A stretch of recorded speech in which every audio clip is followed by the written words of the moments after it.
Yes, good morning, students. Today, as we are discussing the chapter 4 of history, that is tribals during the colonial rule. यहाँ पर हम लोग discuss कर रहे हैं कि कैसे ट्राइबल्स की क्या कंडीशन थी, कैसे उनको प्रॉब्लम फेस करनी पड़ी, ब्रिटिश लोगों ने कैसे फॉरेस्ट लॉज बना करके उनको प्रॉब्लम क्रिएट किया। हियर पहले हम लोग यहाँ पर डिस्कस करेंगे कि ये जो ट्राइबल्स ग्रुप था ये कौन कौन सी एक्टिविटीज़ किया करते थे। Okay, here first they were practicing the shifting cultivation. Here, shifting cultivation means they cut down the trees of particular area and burn it. वो उसको स्लैश करते थे, बर्न करते थे, और जो ऐश बचती थी वहाँ पर वो उसका फर्टिलाइजर की तरह से यूज़ करते थे। देन वहाँ तक पर कई ईयर्स तक जब कल्टीवेशन हो जाता था तो उसके बाद वो लोग वहाँ पर फर्टिलिटी कम होने के बाद वो उसको छोड़ करके फिर दूसरे जंगल को उसी तरह से काट करके जला करके और फिर वहाँ पर एग्रीकल्चर स्टार्ट करते थे। That is known as shifting cultivation. Shifting cultivation is a form of agriculture in which cultivated area is shifted regularly. वो जो कल्टिवेटेड एरिया है वो शिफ्ट होता रहता था, कहीं पर एक जगह जंगल काटा तो फिर वहाँ फिर कभी दूसरी जगह पर ये एरियाज शिफ्ट होते थे। ओके, नाउ यहाँ पर हम लोग देखेंगे कि in the shifting system in minority of fields are in cultivation and a majority of area in various stages of regrowth.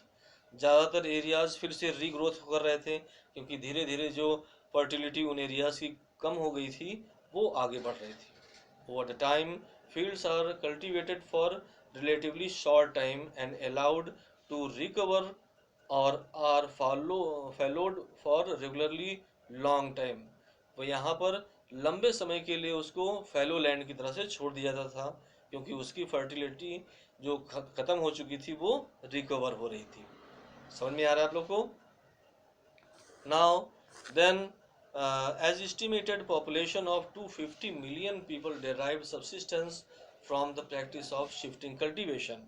यहाँ पर लगभग 25 करोड़ 250 मिलियन पीपल से ज़्यादा लोग इसी शिफ्टिंग कल्टीवेशन पे डिपेंड थे।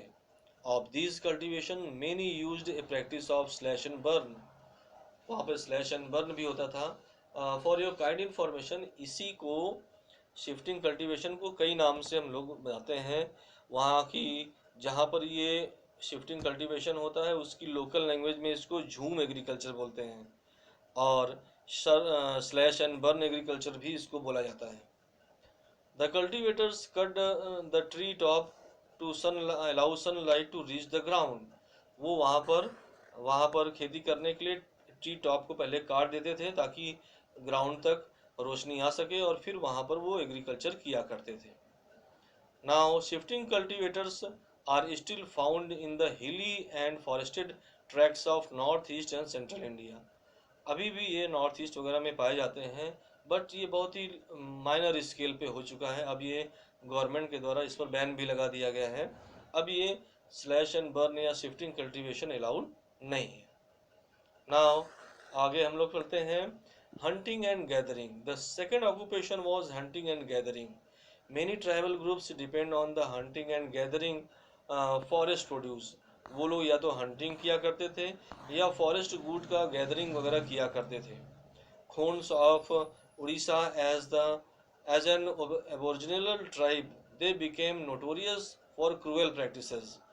कुछ ट्राइब्स ऐसी होती थी जो बहुत ही क्रूएल प्रैक्टिसेस होती थी उनकी, वो बहुत डिटर्मिनिस्टिक टाइप के होते थे और अपने कल्चर के लिए बहुत रिजिड हुआ करते थे। कई ट्राइब्स में ऐसा देखा गया कि वो लोग ह्यूमन सेक्रीफाइस, मनुष्यों की भी बलि दी जाती थी।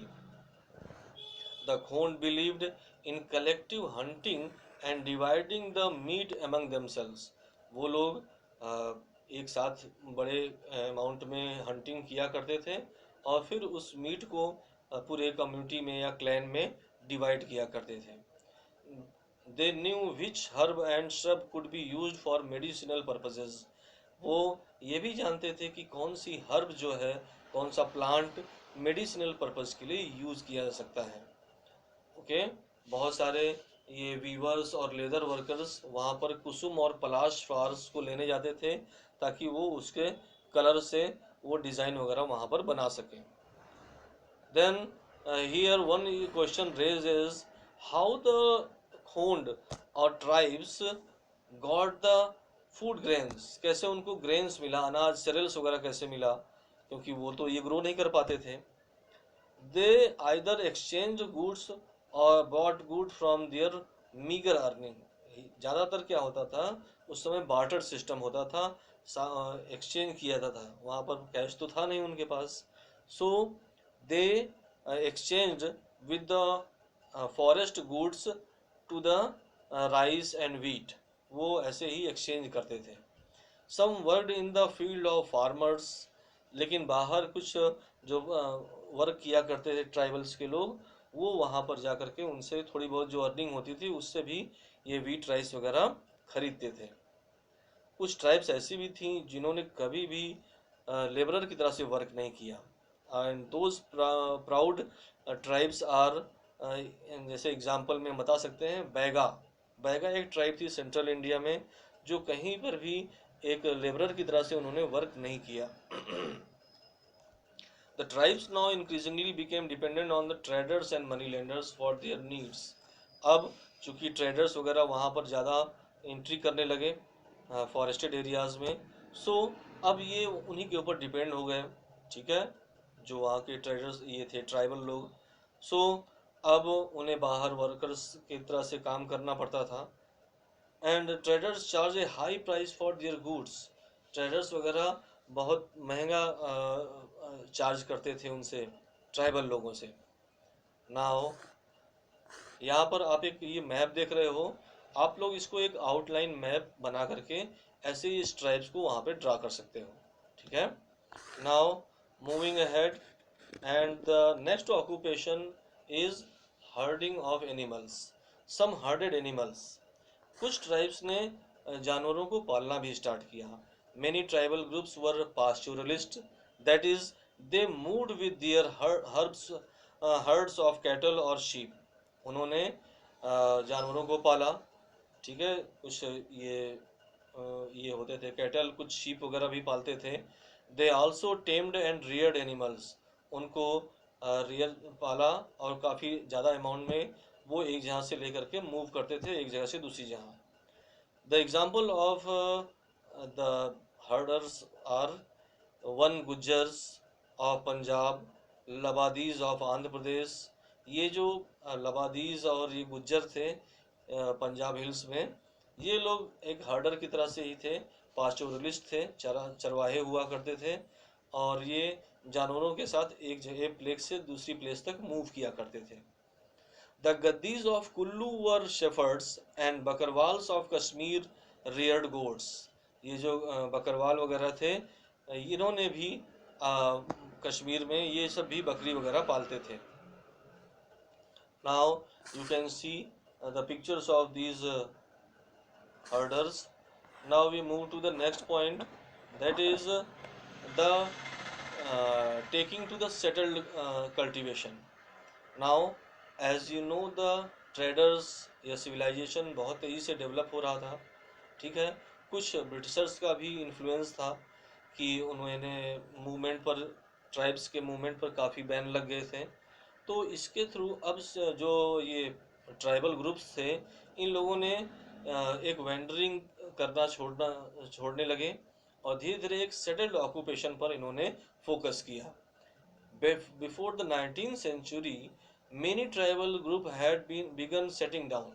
बहुत सारे जो ये थे ट्राइबल ग्रुप थे, इन्होंने अपने आप को सेटल करना स्टार्ट कर दिया, और वो एक ही जगह पर वहाँ पर एग्रीकल्चर करते थे, वहीं पर घर बना कर पूरा रहते थे, and they covered the area and inherited the rights. और वहाँ पर उनको राइट भी मिल गया, वो उसी एरिया का पूरा राइट को कंट्रोल करते थे, और ऐसे ही जनरेशन टू जनरेशन चलने लगा। Now they use the plough and gradually inherited rights. Many times some people within the clan acquired more power than others. वहाँ पर नो डाउट जैसे सोसाइटी में भी होता है, वैसे ही वहाँ क्लैन में भी, ट्राइबल्स में भी हुआ करता था कि कुछ लोग ज़्यादा पावरफुल हो जाते थे। ठीक है। एंड जो पावरफुल पीपल थे वो खुद एग्रीकल्चर नहीं करते थे, वो जो थोड़ा सा वीक या कमज़ोर हुआ करते थे उन उनसे वो एग्रीकल्चर करवाते थे, और वो मतलब कि उनसे साथ शेयरिंग हो जाती थी प्रोडक्ट की। Okay. The Gond and Santhal were also seen as more civilized. जो गोंड और संथाल ट्राइब है, गोंड इंडिया की सबसे बड़ी ट्राइब है, और इन ट्राइब्स ने वहाँ पर काफ़ी सिविलाइज्ड तरीके से वर्क किया। Those who lived in the forest were considered to be wild and savage and needed to be settled. जो जंगलों में ही रहे, नैरो माइंडेड थे, वो ज़्यादा बाहर से इंटरेक्शन नहीं था, वो थोड़ा सा उनके साथ क्रिटिकल कंडीशन थी, वो उतना सिविलाइज नहीं हो पाए, और उनको एक जगह सेटल होने की, सिविलाइज होने की ज़्यादा ज़रूरत पड़ी। नाउ यहाँ पर हम लोग आगे देखते हैं tribals and the British. No doubt यह बहुत ही इम्पोर्टेंट इशू है, यहीं से जो टर्निंग पॉइंट होते हैं वो स्टार्ट होते हैं। With the establishment of colonial rule the tribal lost the authority they had earlier enjoyed. जो अथॉरिटी, जो पावर, जो एक फ्रीडम एंजॉय किया था ट्राइबल्स लोगों ने बिफोर ब्रिटिशर्स, अंग्रेजों के आने के पहले, अब वो धीरे धीरे छीनती जा रही थी। क्यों? The Britishers, under the British rule, the power of the tribal chiefs changed considerably. अब जो यहाँ पर अंग्रेजों के आने से पहले जो वहाँ पर ग्रुप का एक मुखिया होता था, चीफ होता था, उसको एक भगवान की तरह से माना जाता था, वो बहुत बड़ा लीडर माना जाता था, लोग उसकी रिस्पेक्ट करते थे। ठीक है, उसको बहुत सारे राइट्स मिलते थे। लेकिन अब अंग्रेजों के बाद उनकी सारी पावर छिन गई, और वो अब मुखिया नहीं रह गए। अब उनसे कहा गया चलो भैया तुम भी अब लेबर बन जाओ। ठीक है। And this way they lost the right to administer and were pressurized to follow the rules that the British enforced. अब उनसे भी कहा गया कि जो कानून हमने बनाया है उसको फॉलो करो, ज़्यादा मुखिया बनने के चक्कर में मत पड़ो। They paid tribute to the British and disciplined the tribal groups on behalf of the colonial rulers. अब अंग्रेजों के अंडर में वो हो गए चीफ साहब। अब वो अंग्रेजों के एजेंट की तरह से वर्क करने लगे, और अपने जो ट्राइबल ग्रुप था उसको कंट्रोल करने का काम उनको दे दिया गया। वो एक अंग्रेजों के वर्कर की तरह से वर्क करने लगे। The STD rise of the British rule in India slowly began to affect the traditional lifestyle of the tribals. जो ट्रेडिशनल राइट्स थे ये बहुत तेज़ी से अफेक्ट होने लगे। It created new problems to replacing the old social and economic systems. अब जैसे जैसे अंग्रेजों ने नए नए सिस्टम, फॉरेस्ट लॉज वगैरह लगाए, तो वैसे यहाँ के ट्राइबल्स को काफ़ी प्रॉब्लम फेस करनी पड़ी। And with this came the merchant, middlemen and money lenders who came to be known as dikus. अब ऐसे ही बाहरी लोगों का जो मनी लेंडर्स थे, मिडिल मैन थे, इनका भी इंटरफियर यहाँ पे स्टार्ट हो गया, क्योंकि वहाँ पर फॉरेस्ट लॉज आने के बाद बहुत सारी ट्रेडिंग वगैरह और ये सब स्टार्ट हो गया, जिसमें बाहरी लोगों ने इन्फ्लुएंस करना स्टार्ट कर दिया। They initiated commercialization of the production to serve their own interest. अंग्रेजों ने कॉमर्शियल क्रॉप्स ग्रो करना या प्लांट ग्रो करना, इस पर फोकस किया केवल अपने स्वार्थ के लिए। तो इस सब चीज़ों से वहाँ के जो ट्राइब्स थे, जो वहाँ की ओरिजिन थी, उनको बहुत ज़्यादा प्रॉब्लम सफ़र करनी पड़ी। The landless tribals now had to work as labourers in these lands. अब उन्हीं को अपने जहाँ पर वो फ्रीडम से रहा करते थे उसी एरियाज में एज ए लेबरर वर्क करना पड़ता था। In return they were paid very low wages, और उनको बहुत कम मजदूरी मिलती थी, उनका खर्चा नहीं चल पाता था। They often had to borrow money from the money lenders, और कभी कभी तो उनको साहूकार वगैरह से उधार भी लेना पड़ता था। ये कंडीशन बहुत ही पुअर होने लगी। एंड ऐसे the British were also uncomfortable with the tribal groups who moved from place to place. अब चूंकि वो एक सिस्टमेटिक तरीके से सभी को कंट्रोल करना चाहते थे, तो जो ट्राइब्स एक जगह से दूसरी जगह मूव कर रहे हैं, उससे अंग्रेजों को प्रॉब्लम होती थी. So they force these labour tribes to stay at one place and settle down. These would enable them to administer them easily and also secure a regular revenue for the state. जब वो tribe एक ही जहाँ पर रहेंगे तो वहीं एक ही जहाँ पर कुछ काम धाम करेंगे और इससे उनको एक अच्छी इनकम होगी. The land settlements were introduced and revenue demand fixed for the state. अब लैंड सेटलमेंट्स वगैरह बनाए गए, लोगों के अलग अलग कितना एरिया कवर करना है, कितना राइट्स है, इन सारी चीज़ों को फिक्स किया गया और उसके ऊपर टैक्स भी, रेवेन्यू भी डिसाइड किया गया. The tenants were to pay rent on the to the land owners who turn in turn paid revenue to the state.